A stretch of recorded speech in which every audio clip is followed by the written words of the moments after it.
It's gonna be me and Mariah.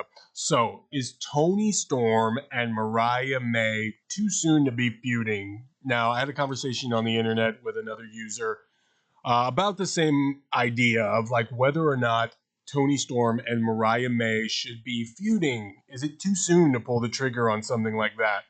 It's an interesting idea because on the WWE side, it seems like they have a lot of patience. And even though it worked out in the Bloodline story, they let it play out and it was very like it was like a movie, you know. But there were other feuds that I felt like they could have pulled the trigger on and just, let it happen. Nothing that I can think of off the top of my head, but I'm sure you can let me know in the comments.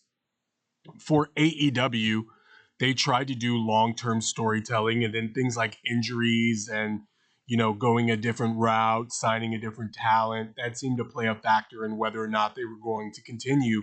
And they ended up derailing or not finishing or just didn't pan out the way that it should have, right? So I look at this storyline between Toni Storm and Mariah May, and my instinctual reaction is to let it play out. Number one, I don't think Mariah May has had enough reps to best Toni Storm for the AEW women's title.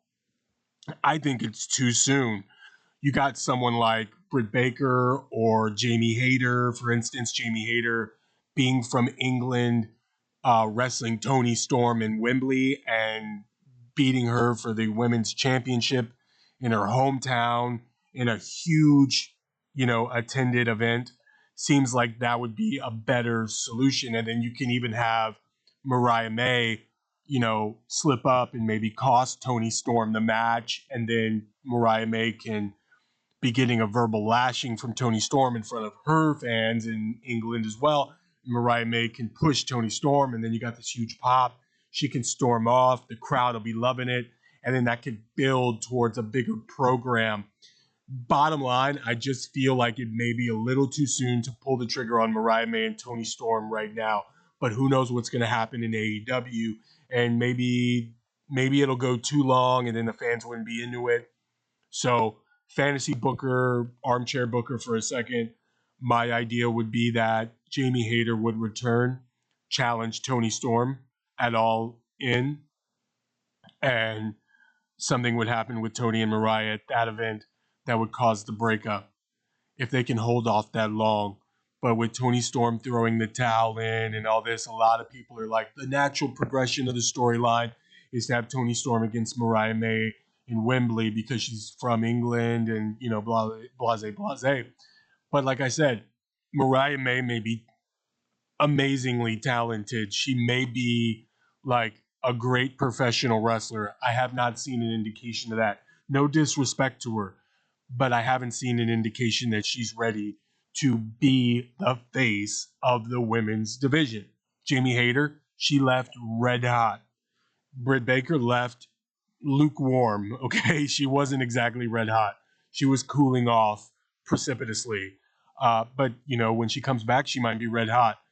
I would personally go with Jamie Hayter, have Jamie Hayter dethrone Toni Storm, and then Toni Storm's natural progression should be against Mariah May. But I had this big old debate with this guy about it, and he was like stuck on it being Mariah May because that's the story that he's being shown right now.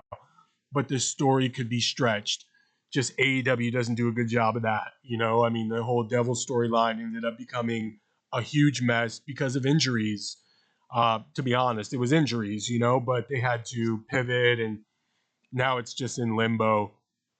And there was a lot of other storylines that AEW dropped the ball on, and I can name a lot of excuses, but that, it's mostly injuries and stuff, is from what I'm being told. So, anyways, long and short of it is Jamie Hayter, Toni Storm, all in, break up Mariah May and Toni Storm, or really tease the big breakup at that point, and then move on to have Toni Storm against Mariah May. Now you have a program that's outside of the women's division, and you have Jamie Hayter winning in front of her crowd, being the most over face, most popular face in AEW in the women's division, and then move her on to a title feud with someone else. Do you think that Mariah May and Toni Storm would work at Wembley, or do you think they should hold that off, push it back a little bit, and then keep Toni Storm running over the women's division until Jamie Hayter or even Britt Baker comes back. You guys let me know in the comments. Thank you again to all of my new subscribers, all of my OG subscribers. Thank you for the likes, the comments, and helping me build this channel as fast as I have been. As fast as we have been. Let's keep it real. I couldn't have done it without you guys, and I appreciate that 100%. This is Rob, the Wrestling Old Head. Thank you for following. Now, follow and stay tuned.